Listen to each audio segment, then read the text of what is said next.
The origin and process of my unconventional thinking. Xiefeng. To explain the origins of my unconventional thinking and to provide insight into the scientific approach to unconventional thinking, let me briefly outline the process through which I began to think unconventionally. The first person to recognize my unconventional thinking was my wife. She always said I was peculiar, different from others, and later she even labeled me as a monster. Because of this, we often couldn't reach a consensus on many family matters due to our different ways of thinking. But because I insisted on my own views and was unwilling to change my mindset, she had no choice. I said to her, "You may be right, but give me a chance. As long as you do as I say, our lives will undergo a significant change every 5 years. If there's no major change in the first 5 years, I'll always listen to you." Of course, practice proved that my thinking conforms to objective laws. In fact, in my opinion, normality is abnormal, and abnormality is normal. The thinking of ordinary people is confused by dazzling surface phenomena, focusing only on immediate interests and the present time and space, without understanding what emptiness is, what reality is, what existence is, and what non-existence is, so they cannot understand unconventional thinking. Some people are purely blinded by their own arrogance, selfishness, and jealousy. Their conventional thinking confines their minds.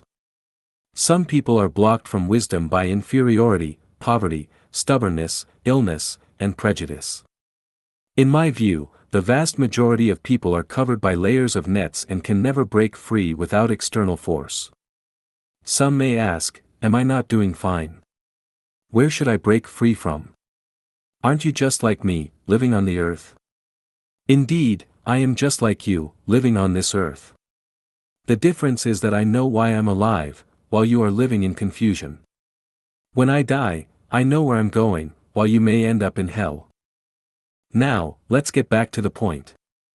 In the first issue of the Reader's Digest, in Gansu, China, in 1987, there was a question in a reader survey: "What are your hobbies?"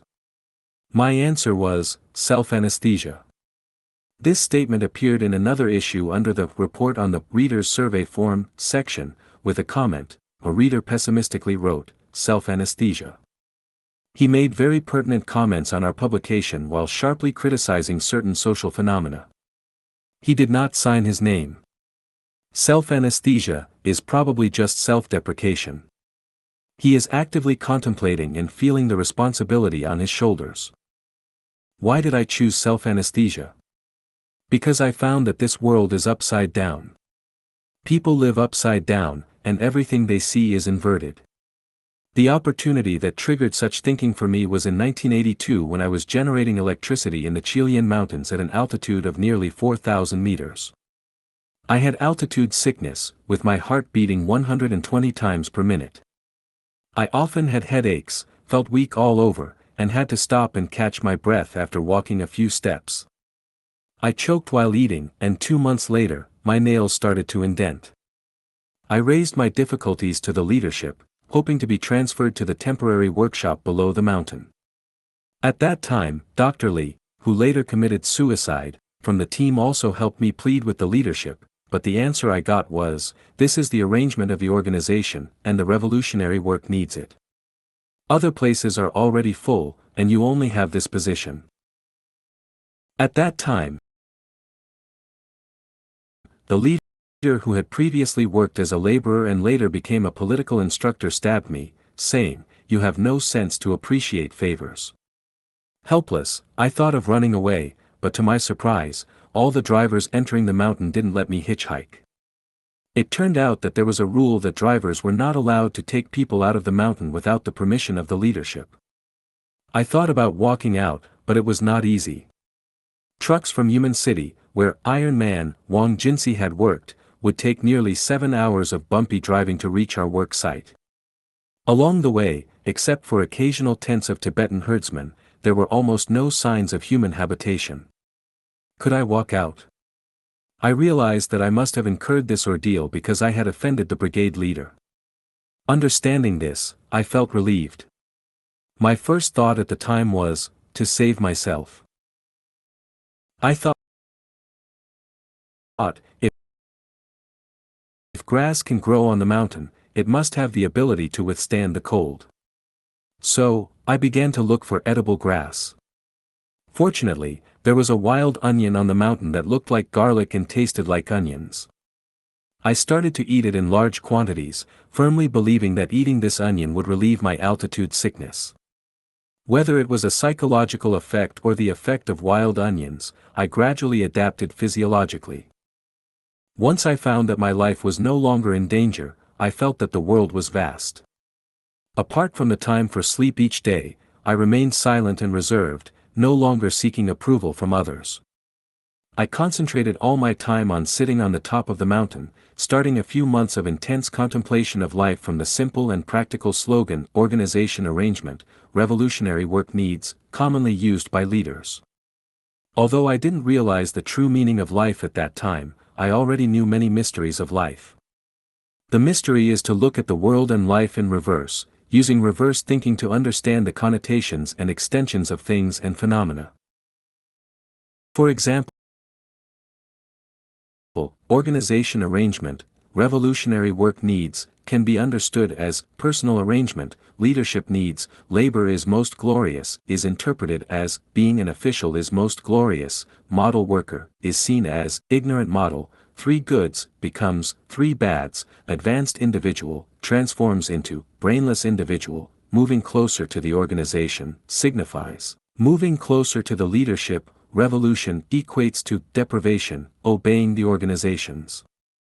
Arrangement implies suppressing one's own personality. Reactionary individual may represent thoughtful individual, good comrade might signify someone who doesn't adhere to principles, and mischievous person could indicate someone with some talent, and so on. Outwardly, I went with the flow, following nature, trying to maintain harmony with people and leaders as much as possible. Sometimes, I also showed off and competed for excellence or the three goods, but inwardly, I didn't care about the people and things around me at all. But all this couldn't be discussed with people. Everyone was busy chasing colorful bubbles, and they didn't understand what I was talking about. I thought it was better to self-anesthetize first. For years before going abroad, when I was still a middle school teacher, Mr. Lifechanyuan, the director of the Lanzhou Information Office, asked me to contract his office. I wrote to him, telling him that I wanted to go abroad first. Because my thoughts at the time were out of sync with the times and the surrounding environment, and I was afraid of becoming a frog at the bottom of the well, I could only leave my homeland, go to a foreign country, and breathe different air to verify the correctness and universality of my thinking. Today, my ability to write Lifechanyuan abroad is the result of unconventional thinking. Some may perceive it as mere good fortune, but in truth, it was a deliberate plan on my part. However, don't mistake it for scheming. I'm simply employing unconventional thinking and the principle of non-action, Wu Wei. Who can predict what will happen to themselves 4 or 5 years from now? Probably 90% of people can't do it. After descending the mountain, I set aside orthodox works like Marxist-Leninist writings and Mao Zedong's selected works, and instead delved into the thoughts of Sakyamuni and Laozi to experience their thinking. Then I studied the I Ching, Book of Changes, Bagua, 8 Trigrams, Chimen Duanjia, the art of becoming invisible Taoist magic, palmistry, chiromancy, astrology, feng shui, 8 characters divination, solar term picking, yin and yang 5 elements, name mysteries, Huangdi Neijing, Yellow Emperor's Inner Canon, and basic traditional Chinese medicine, among others, which are considered by some to be superstitious or unorthodox.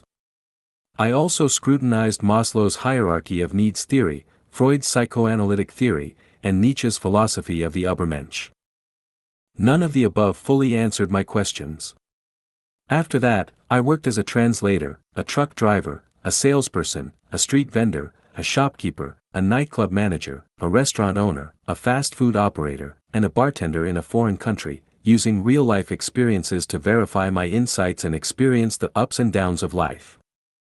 Apart from my experiences abroad, I worked as a farmer, a construction worker, a cargo handler, a clerk, an accountant, a party branch secretary, a cultural propaganda team instructor in a commune, a fitter, a welder, a car mechanic, an electrician, a high school teacher, a department clerk in an office, and an office director after going into business. In my childhood, I herded sheep for several years. I picked wild vegetables and cleaned up dung.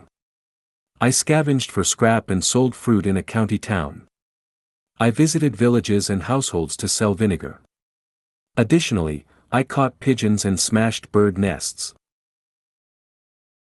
I raised squirrels and used a bamboo basket to catch fish by the Yellow River. Furthermore, I picked wild vegetables and flowers in the mountains for cooking.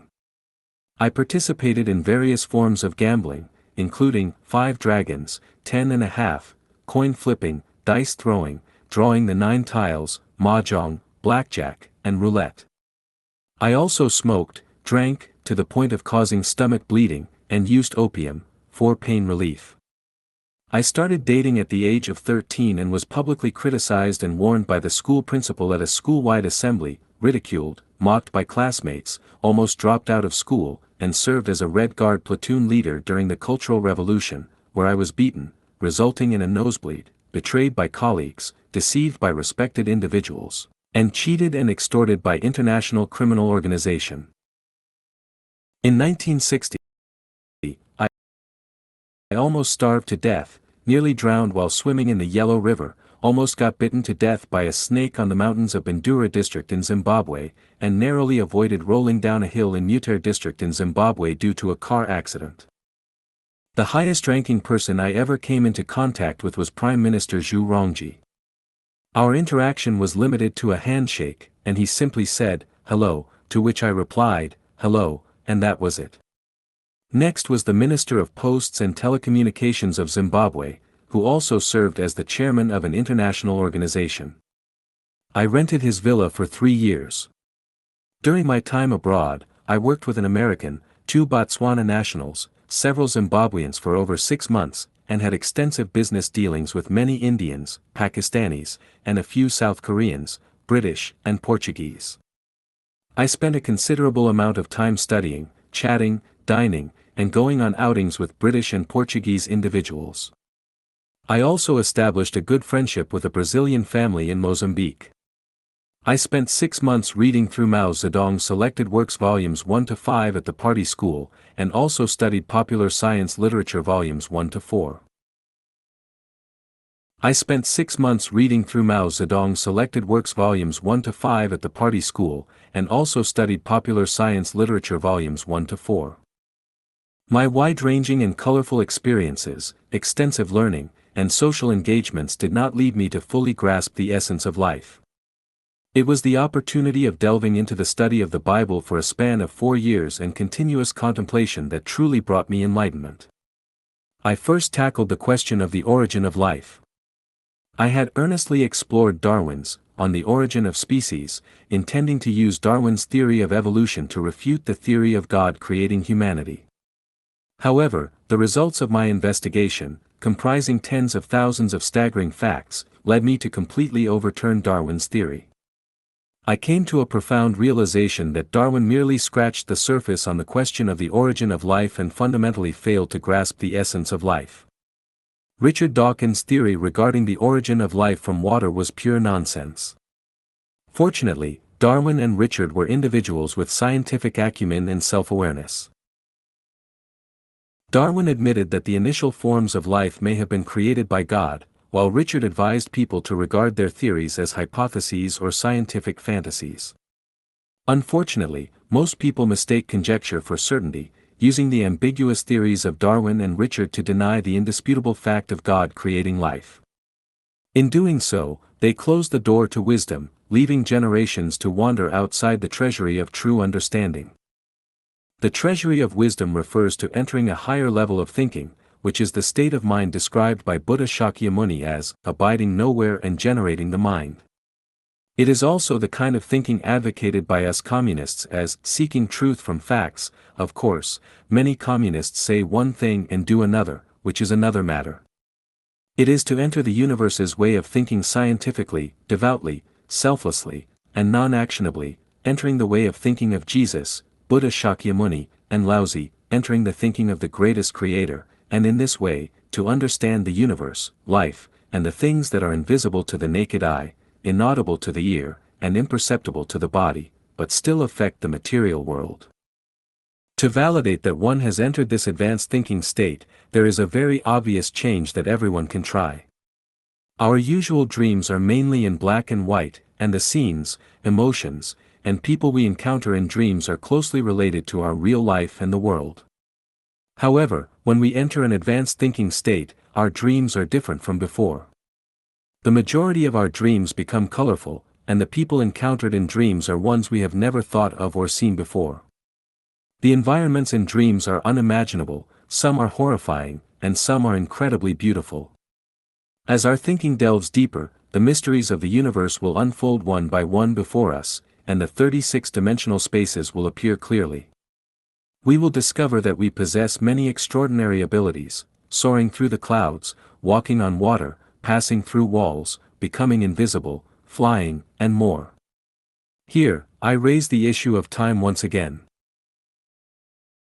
We typically think that a matter of seconds is just a snap of the fingers, but within this mere instant, we can experience intricate events in our dreams, and even enjoy a long passage of time. We transcend time that cannot be measured in space that is infinite. The original title of my book is Trip of Transcending Time and Space, and I hope everyone can grasp the mysteries within it. Well, that's the journey of my unconventional thinking. Whether you believe it or not, it's up to you to ponder. Unconventional thinking is the best way to explore the mysteries of the universe and find the true meaning of life. As long as we proceed step by step, we will eventually enter a vast world. At that time, we will be amazed to discover the essence of the universe and the mysteries of life. We will be excited about the beautiful celestial realm of the afterlife and will love life and humanity even more, cherishing the present life more than ever. The purpose of unconventional thinking is to explore the mysteries of the universe, the role and value of time and space. Let's now move on to the second chapter of Lifechanyuan, the universe, time and space chapter, to explore its mysteries.